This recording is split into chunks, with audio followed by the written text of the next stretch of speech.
നമസ്തേ. ഇന്ന് നമ്മൾ ഇത്രയും ക്ലാസ്സിൽ കണ്ട കുറച്ച് കാര്യങ്ങൾ കുറച്ച് ചുരുക്കി കണ്ടതിന് ശേഷം മുന്നോട്ട് പോകാം. പദം, നമ്മൾ വാക്യങ്ങളാണല്ലോ നമ്മൾ സാധാരണ പറയുമ്പോൾ നമ്മൾ വാക്യങ്ങളാണ് പറയാറുള്ളത്, സെൻറ്റൻസസ്. പക്ഷേ സെൻറ്റൻസസ് നമ്മൾ കുഞ്ഞു കുഞ്ഞായിട്ടാക്കുമ്പോൾ അതെന്താകും? വേർഡ്സ്, ശബ്ദങ്ങൾ അല്ലെങ്കിൽ പദം. അപ്പം ആ പദം എടുക്കുമ്പോൾ സംസ്കൃതത്തിലും പദം 3 എണ്ണമാണ്. ഇപ്പം നമ്മുടെ സൗകര്യത്തിന് വേണ്ടിയിട്ട് ഇപ്പോൾ 3 എണ്ണം എടുക്കാം. ഒന്ന് അവ്യയം, രണ്ടാമത്തത് നാമപദം, മൂന്നാമത്തത് ക്രിയാപദം. നമ്മളിതിന് മുൻപും കണ്ടിട്ടുണ്ട്. ഇത് അവ്യയം എന്ന് വെച്ച് കഴിഞ്ഞാൽ മാറാത്തതാണ്. അതിന് ലിംഗമോ വചനമോ അങ്ങനെ ഒന്നുമില്ല, വിഭക്തികളോ ഒന്നുമില്ല. ഏതൊരു സാഹചര്യത്തിലും അത് മാറുകയില്ല. നാമപദം വേർഡ്സ്, നാമപദങ്ങൾ. ക്രിയാപദങ്ങൾ ക്രിയാപദങ്ങളെ സൂചിപ്പിക്കുന്നത്. ഇനി നാമപദത്തിൽ എന്തൊക്കെയുണ്ട്? ലിംഗം. നമ്മൾ കണ്ടു 3 ലിംഗങ്ങളുണ്ട്: സ്ത്രീലിംഗം, പുല്ലിംഗം, നപുംസക ലിംഗം. അത് നമ്മൾ കുറേ കണ്ടു. പൊതുവേ അകാരാന്ത, ഉകാരാന്ത, ഇകാരാന്ത ശബ്ദങ്ങൾ പൊതുവേ പുല്ലിംഗമായിരിക്കും. ആകാരാന്ത, ഈകാരാന്ത, ഊകാരാന്ത ശബ്ദങ്ങൾ പൊതുവേ സ്ത്രീലിംഗമായിരിക്കും. പിന്നെ അമ്മ വെച്ച് അവസാനിക്കുന്ന ശബ്ദങ്ങൾ പൊതുവേ നപുംസക ലിംഗം. അപ്പോൾ ലിംഗങ്ങൾ 3 എണ്ണം ഉണ്ട്. അത് നാമത്തിൻ്റെ 3 ഡിപ്പാർട്ട്മെന്റ് എന്ന് പറയാം. അതേപോലെ നാമത്തിന് വചനമുണ്ടല്ലോ: ഏകവചനം, ദ്വിവചനം, ബഹുവചനം. മൂന്നാമത്തത് നാമത്തിന് വിഭക്തികളുണ്ടല്ലോ. നമ്മൾ 7 വിഭക്തികൾ കണ്ടു. പിന്നീട് ഇനിയിപ്പോൾ കാണാൻ പോകുന്നത് നമ്മൾ പുരുഷ എന്നുള്ളൊരു ശബ്ദമാണ് നാമത്തിൻ്റെ. അതുപോലെ നാമത്തിൻ്റെ അന്തം നമ്മൾ കണ്ടു. നാമപദത്തിൻ്റെ അന്തം എന്ത് വരുന്നു? അകാരാന്താകാം, ആകാരാന്താകാം, ഈകാരാന്തം, ഋകാരാന്തം, നകാരാന്തം, ചകാരാന്തം, അങ്ങനെ പലതും വരാം. അപ്പം അങ്ങനെ 2 ഭേദങ്ങൾ നമ്മൾ കണ്ടായിരുന്നു. ഓർമ്മയുണ്ടോയെന്ന് അറിയില്ല. അജന്തം, ഹലന്തം. എന്താണ്? സ്വരങ്ങൾ വെച്ച് അവസാനിക്കുന്ന, അച്ച് വെച്ച് അവസാനിക്കുന്ന, സ്വരങ്ങൾ വെച്ച് അവസാനിക്കുന്ന പദങ്ങളെ അജന്തമെന്നും, ഹലും അച്ചും എന്താണെന്ന് നമ്മൾ നമ്മുടെ മാഹേശ്വര സൂത്രാണി കണ്ടപ്പോൾ നമ്മൾ നോക്കിയായിരുന്നു. അത് ഹല്, അതായത് വ്യഞ്ജനങ്ങൾ വെച്ച് അവസാനിക്കുന്ന പദങ്ങളെ നമ്മൾ ഹലന്ത ശബ്ദങ്ങൾ എന്ന് പറയുന്നു. അപ്പം അന്തവും നമ്മൾ കണ്ടു. അപ്പം ഇത്രയും കണ്ടു. ഇതൊക്കെ എന്താണ്? നാമപദത്തിൻ്റെ അഡ്രസ്സുകളാണ്. അപ്പം ആരുടെയും നമ്മൾ ഇത് തുടക്കത്തിലെ ക്ലാസ്സിൽ നമ്മൾ ഒരാളെ വിശദീകരിക്കണമെങ്കിൽ എന്ത് പറയും? അയാൾ മൊട്ടത്തലയനാണ്, എപ്പോഴും വടി കൊണ്ട് നടക്കും, അല്ലെങ്കിൽ വെള്ള ഇത് മാത്രമേ ഇടുകയുള്ളൂ, അങ്ങനെ നമ്മൾ വിശദീകരിക്കുമല്ലോ. അതേപോലെ ഏതൊരു നാമപദത്തിൻ്റെയും അഡ്രസ്സ് പറയണമെങ്കിൽ, അതിനെ വിശദീകരിക്കണമെങ്കിൽ ഇന്ന കാര്യങ്ങൾ നമ്മൾ പറയണം. ഇപ്പം നമ്മളിതിൽ ലിംഗം കണ്ടു, വചനം കണ്ടു, വിഭക്തി കണ്ടു, അന്തം കണ്ടു. ഇനി അതിൽ ഒരു കാര്യം കൂടി നോക്കാനുണ്ട്: പുരുഷ. ഇപ്പം ഇവിടെ ഞാൻ എഴുതിയിട്ടുണ്ട് ബാലഹ, ബാലൗ, ബാലാഹ. എന്താണിത്? ബാലഹ എന്ന് വെച്ച് കഴിഞ്ഞാൽ ഒരു ബാലൻ. ഇനി 2 ബാലന്മാർ ബാലൗ, ബാലാഹ, അതിലും കൂടുതൽ ബാലന്മാർ. ഇത് പ്രഥമാ വിഭക്തിയാണല്ലോ, പ്രഥമാ വിഭക്തിയാണ്. തൊട്ടടുത്ത് ഞാൻ എന്താ ഇരിക്കുന്നത്? ത്വം, യുവാം, യൂയം, അഹം, ആവാം, വയം. ഇതെല്ലാം ആദ്യം കൊടുത്തിരിക്കുന്ന കോളം ഏകവചനം, രണ്ടാമത്തത് ദ്വിവചനം, മൂന്നാമത്തത് ബഹുവചനം. ഇനി ഇത് രണ്ടും എന്താണ് സൂചിപ്പിക്കുന്നത്? അഹം എന്ന് പറയുമ്പോൾ ഞാൻ, ആവാം എന്ന് പറയുമ്പോൾ നമ്മൾ 2 പേര്, വയം എന്ന് പറയുമ്പോൾ നമ്മൾ എല്ലാവരും, ത്വം എന്ന് പറയുമ്പോൾ നീ, യുവാം നിങ്ങൾ 2 പേര്, യൂയം നിങ്ങൾ എല്ലാവരും. ഈ 3 എണ്ണത്തിന് എന്താ നമ്മൾ പറയാം? ഇപ്പം അഹം, ആവാം, വയത്തിന് നമ്മൾ ഉത്തമ പുരുഷൻ എന്ന് പറയും. ഉത്തമ പുരുഷൻ എന്തുകൊണ്ട്? നമ്മുടെ ഭഗവത്ഗീതയിൽ ഒരു സ്ഥലത്ത് ഭഗവാൻ പറയുന്നുണ്ട്, ഉത്തമ പുരുഷൻ ആരാണ്? എല്ലാവരുടെയും ഉള്ളിൽ ഭഗവാന്റെ ആ ഒരു ചൈതന്യാംശം കുടികൊള്ളുന്നുണ്ട്, അതാണ് ഉത്തമ പുരുഷൻ. അതുകൊണ്ട് അത് ഞാനാന്നുണ്ട്. അതുകൊണ്ട് അഹം എന്ന് പറയുന്നു. ഞാൻ, അഹം, ആവാം, വയം, ഉത്തമ പുരുഷൻ. നീ ആരാണ്? മധ്യമ പുരുഷൻ. ത്വം നീ, നിങ്ങൾ 2 പേര്, നിങ്ങൾ എല്ലാവരും. അപ്പം നമ്മൾ ഫസ്റ്റ് പ്രയോറിറ്റി ആർക്കാണ് നൽകുന്നത്? പൊതുവെയുള്ള എല്ലാവർക്കും. ഇതാണ് പ്രഥമ പുരുഷൻ. ഫസ്റ്റ് പ്രയോറിറ്റി നൽകുന്നത് ബാക്കി എല്ലാവർക്കുമാണ്. അതാണല്ലോ സെൽഫ് ലെസ്നെസ് എന്ന് പറയുന്നത്. എന്താണ്? നിസ്വാർത്ഥ ഭാവം. എന്താണ്? ഞാനല്ല, ആദ്യത്തെ പ്രയോറിറ്റി ബാക്കി എല്ലാവർക്കും. അതാണ് ഇത് പ്രഥമ പുരുഷ. രണ്ടാമതാണ് മധ്യമ പുരുഷ നീ. നീ എന്ന് പറയുമ്പോൾ നമ്മുടെ തൊട്ടടുത്തിരിക്കുന്നവരാണല്ലോ. അപ്പം ഞാനും നീയും അല്ലാതെ വേറെ എന്ത് പദങ്ങൾ വരുന്നുണ്ടോ എല്ലാം ഇതിൽ പെടും? പ്രഥമ പുരുഷനിൽ പെടും. ഇത് പുരുഷത്രയങ്ങളാണ്. ഇത് പ്രഥമ പുരുഷ, ഇത് മധ്യമ പുരുഷ, അഹം എന്ന് പറയുമ്പോൾ ഉത്തമ പുരുഷ.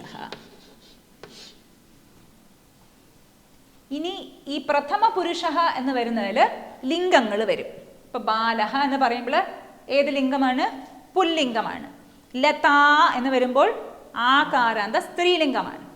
പക്ഷെ ഈ മധ്യമ പുരുഷനിലും ഉത്തമ പുരുഷനിലും ലിംഗമില്ല. ഇപ്പൊ ലതയാണെങ്കിലും നീ ആരാണ് ചോദിച്ചു കഴിഞ്ഞാൽ ഞാനാണ്, അഹം ലത എന്ന് പറയും. ലത. ബാലൻ അല്ലെങ്കിൽ രാമൻ പറയും അഹം രാമഹ. ത്വം രാമഹ, ത്വം ലത. അപ്പൊ രണ്ട് ലിംഗങ്ങൾക്കും പറയാം. അതുകൊണ്ട് ഇതിന് രണ്ടും ലിംഗങ്ങളില്ല. പക്ഷെ ഇതിന് പ്രഥമ പുരുഷന് ലിംഗം ഉണ്ട്. വളരെ സിമ്പിളാണ് ഈ കാര്യം. അതുപോലെ ചൊല്ലി പഠിക്കാം നമുക്ക്. ബാലഹ ബാലൗ ബാലാഹ, ത്വം യുവാം യൂയം, അഹം ആവാം വയം. ഈ ത്വം യുവാം യൂയം ഈ എളുപ്പത്തിൽ മനസ്സിലാക്കാൻ ഇംഗ്ലീഷിലും നമ്മൾ യു എന്നാണല്ലോ പറയുക. You you. അപ്പോൾ യുവാം യൂയം, യു യു യു. അഹം അഹം അഹം ഞാൻ. അഹം വെച്ച് തുടങ്ങുന്ന ആവാം ആവാം. വയം വയം. അത് അങ്ങനെ തന്നെ പഠിക്കേണ്ടി വരും. ചൊല്ലി ചൊല്ലി ചൊല്ലി ചൊല്ലി പഠിച്ചോളും. ചിലപ്പോൾ നമുക്ക് തോന്നും പുതിയ പുതിയ പദങ്ങളാണല്ലോ, അതൊക്കെ ഇങ്ങനെ തലയിൽ നിൽക്കും. അതൊക്കെ നമ്മൾ പ്രാക്ടീസ് ചെയ്ത് വന്ന് വന്ന് വന്ന് വന്ന് അത് വന്നോളും. അപ്പം ഇതാണ് പുരുഷ. അത് നാമപദം. ഇനി നമ്മൾ ക്രിയാപദത്തിലേക്ക് വരികയാണ്. ക്രിയയെ സൂചിപ്പിക്കുന്ന പദങ്ങളാണ് ക്രിയാപദങ്ങൾ. ഇനി ക്രിയാപദത്തിൽ നമ്മൾ കണ്ടായിരുന്നു. ഇതും നമ്മുടെ സൗകര്യത്തിന് വേണ്ടി ഇപ്പം രണ്ടായിട്ട് നമ്മൾ എടുക്കുകയാണ്. ഒന്ന് കാലവാചക ക്രിയാപദങ്ങൾ, ഭാവവാചക ക്രിയാപദങ്ങൾ.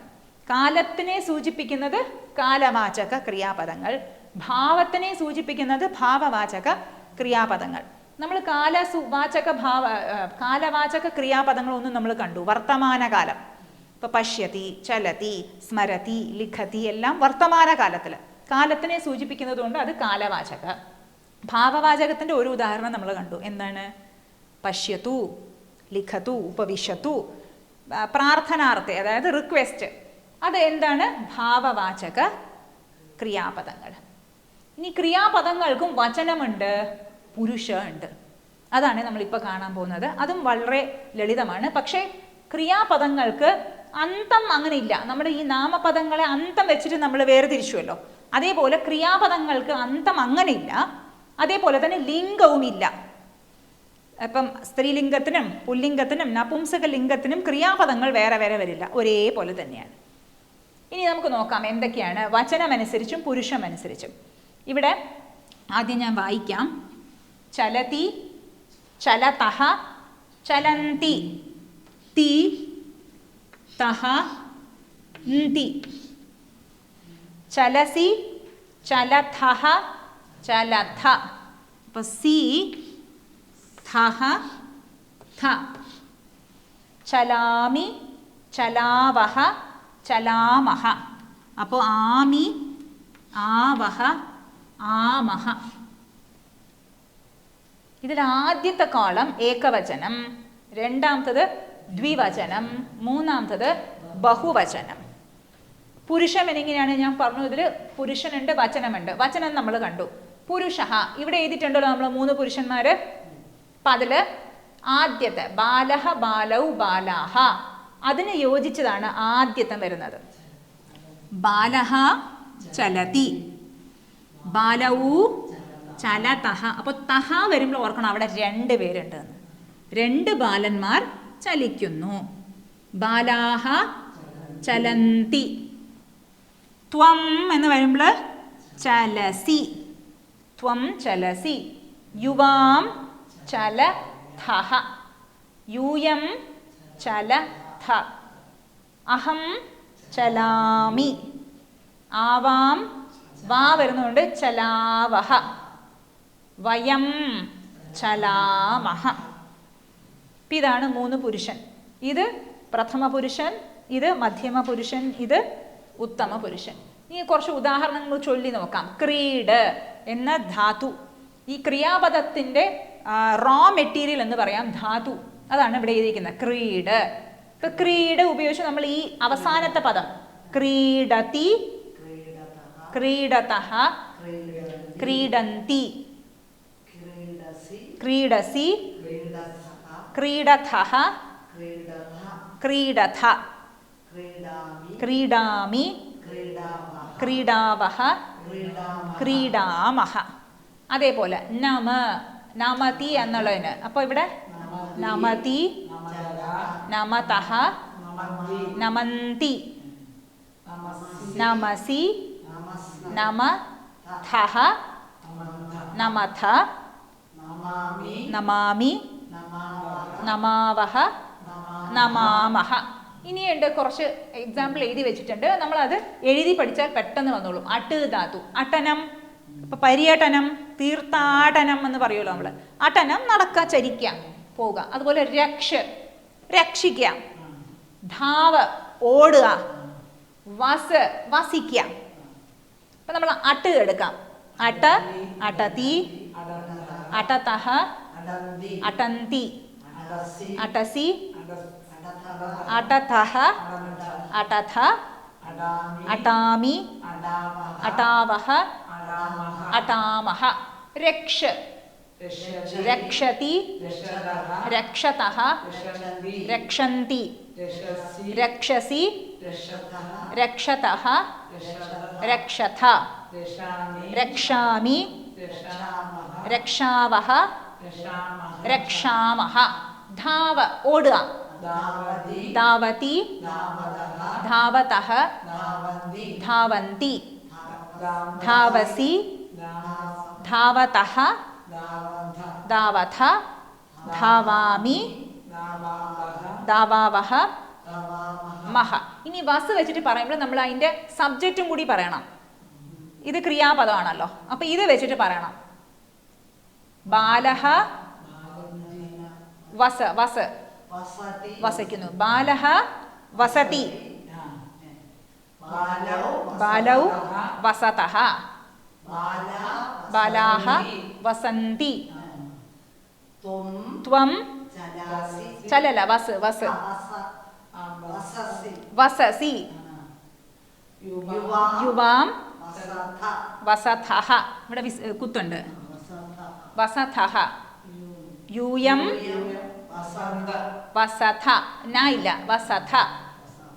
അഹം വസാമി, ആവാം വസാവഹ, വയം വസാമഹ. ഇത് പ്രയോഗത്തിൽ വന്നോളും. ഇനി ഒരു കഥ കേൾക്കാം നമുക്ക്. അതിൽ ഇതൊക്കെ വരുന്നുണ്ട്. 2 കഥകൾ. ഒന്ന്, ഈ വെക്കേഷനൊക്കെ വരികയാണല്ലോ, എല്ലാവരും മ്യൂസിയത്തിലും സൂലും ഒക്കെ പോകുമല്ലോ. അപ്പോൾ കുട്ടികളെയും കൊണ്ട് സൂലേക്ക് പോവാണ്. സൂന് ജന്തുശാല, ജന്തുശാല. ഇപ്പം ശാല എന്നുള്ളത് സ്ഥലത്തിനെയാണ്. ഇപ്പം പാകശാല, അപ്പം എവിടെയാണത്? അടുക്കള, പാചക നടക്കുന്ന സ്ഥലം. പിന്നെയും വേറെയും ശാലകളുണ്ടല്ലോ. പാഠശാല, വൈദ്യശാല. ഇപ്പം ശാലയുടെ കൂടെ പലതും ചേർക്കുമ്പോൾ അതിനർത്ഥം മാറും. ഇപ്പം ജന്തുശാല, ജന്തുശാല തത്ര, അവിടെ അജയഃ തസ്യ പത്നി, അജയനും തസ്യ അവൻ്റെ പത്നി, പുത്രഃ പുത്രീ ച ആഗച്ഛന്തി, പുത്രനും പുത്രിയും വരുന്നു. അപ്പം അജയഃ പറയാണ്. പുത്രിയുടെ പേര് അംബ എന്നാണ്. അംബ, അംബ, അംബാലിക നമ്മൾ. അപ്പം അംബ പശ്യതു ഖഗാഹ സന്തി, അംബ പശ്യതു കണ്ടാലും, ഖഗാഹ, ഖഗഹ എന്ന് വെച്ച് കഴിഞ്ഞാൽ പക്ഷി, ഖഗാഹ പക്ഷികൾ, സന്തി ഉണ്ട്. നമ്മൾ അസ്ഥി സന്തി നമ്മൾ കണ്ടായിരുന്നു. അസ്ഥി സന്തി, അസ്ഥി ഏകവചനമാണ്, സന്തി ബഹുവചനം. ഉണ്ട്, ഉണ്ട്, രണ്ടും ഉണ്ട് തന്നെ. ഒന്ന് ഏകവചനം, ഒന്ന് ബഹുവചനം. ഖഗാഹ സന്തി, പക്ഷികൾ ഉണ്ട്. അമൃത പറയാണ്, അമൃത. ജ്യേഷ്ഠ സഹോദരൻ്റെ അടുത്ത് പറയാണ്, ജ്യേഷ്ഠ പശ്യതു, കണ്ടാലും, തത്ര മയൂരാഹ നൃത്യന്തി, തത്ര അവിടെ, മയൂരാഹ മയിലുകള്, നൃത്യന്തി നർത്തനം ചെയ്യുന്നു. അപ്പൊ അച്ഛൻ പറയാണ്, അജയഹ ശാഖായാം ശാഖയില്, ദ്വൗ ശുകൗ ഉപവിശതഃ, ദ്വൗ ശുകൗ, ശുകൗ ബാലൗ, കണ്ടോ ബാലൗ. അപ്പോ ശുകൗ എന്ന് വെച്ച് കഴിഞ്ഞാൽ രണ്ട്, ശുകഹ എന്ന് വെച്ച് കഴിഞ്ഞാൽ എന്താണ്, തത്ത. അപ്പൊ രണ്ട് ശുകങ്ങള്, ഉപവിശതഃ, ഉപവിശതു എന്ന് വെച്ച് കഴിഞ്ഞാൽ ഇരിക്കുന്നു, ഉപവിശതഃ ഇരിക്കുന്നു. എന്തുകൊണ്ട് ഉപവിശതഃ എന്ന് വന്നു, രണ്ട്, ശുകൗ ഉപവിശതഃ. അപ്പൊ കാണിക്കുകയാണ്, ഇതാ കണ്ടോ രണ്ട് തത്തകള് ഇരിക്കുന്നു, എവിടെ, ശാഖയില് ഇരിക്കുന്നു. എന്ത് ചെയ്യുന്നു അവര്? ഇപ്പൊ അമൃത പറയാണ്, തൗ ഫലം കാദതഃ, ഫലം കഴിക്കുന്നു. തൗ അവര്, തൗ ഖാദതഃ, രണ്ടുപേരായതുകൊണ്ട് ഫലം കഴിക്കുന്നു. അംബ പറയാണ്, പുത്ര വത്സേ, അമ്മ പറയാണ് മാത, പുത്ര വത്സേ, പൃഷ്ഠതഃ പശ്യതു, പൃഷ്ഠതഃ എന്ന് വെച്ചാൽ ബാക്കില്, ബാക്കില് കണ്ടാലും, തത്ര വാപീ അസ്തി, അവിടെ തത്ര വാപീ കുളം, വാപീ അസ്തി, വാപ്യാം വാപിയില് കുളത്തില്, ഹംസാഹ തരന്തി, ഹംസങ്ങള് നീന്തുന്നു അല്ലെ, ഹംസാഹ ബാലാഹ ഹംസാഹ തരന്തി, ചലന്തി ഉണ്ടോ, അപ്പോ ഹംസാഹ തരന്തി, തരന്തി. ഇപ്പൊ പിതാ പറയാണ്, അഗ്രേ മുന്നില്, സിംഹാഹ ബല്ലൂകാഹ കരടികള്, സർപ്പാഹ സർപ്പങ്ങള്, വാനരാഹ കുരങ്ങുകള്, അപി സന്തി അവരും ഉണ്ട്. ശീഘ്രം ഗച്ഛാമഹ, ശീഘ്രം ഗച്ഛാമഹ, ദാ ശീഘ്രം ഗച്ഛാമഹ, ഗച്ഛാമഹ എന്തുകൊണ്ട്, വയം ഗച്ഛാമ നമ്മളെല്ലാവരും വേഗം പോകാം, പോകാം, പോകുന്നു, പോകുന്നു, ശീഘ്രം. അപ്പൊ അമ്മ പറയാണ്, ബാലന്മാരെ സൂചിപ്പിച്ചിട്ട്, ബാലവു സൂചയിത്വ, ബാലവ് രണ്ടുപേരാണല്ലോ, സൂചിപ്പിച്ചിട്ട്, ദ്വൗ വാനരൗ അത്രയേവ സ്തഃ, എന്താണ് അർത്ഥം, രണ്ട് വാനരന്മാര്, വാനരൗ, വാനരൗ അത്രയേവ ഇവിടെ തന്നെ ഉണ്ടല്ലോ, എന്താണ് അർത്ഥം? അച്ഛൻ പറഞ്ഞു മുന്നില് നീ സർപ്പങ്ങള് കരടികള് വാനരന്മാരൊക്കെ ഉണ്ട്, ആ കുട്ടികള്. അച്ഛൻ പറയാണ്, കുട്ടികളെ കാണിച്ചിട്ട് പറയാണ്, രണ്ട് വാനരന്മാർ ഇവിടെ തന്നെ ഉണ്ടല്ലോ എന്ന് പറയാണ്. അപ്പൊ കുട്ടികൾ പറയാണ് അമ്പാ, അപ്പൊ അമ്മയെ ഒരു അച്ഛൻ കളിയാക്കാണല്ലോ എന്ന് പറഞ്ഞിട്ട്. അപ്പൊ സർവേ ഹസന്തി എല്ലാവരും ചിരിച്ചു. വേറൊരു കഥയും കൂടിയുണ്ട്, അത് നമുക്ക് അടുത്ത ക്ലാസ്സിൽ കാണാം.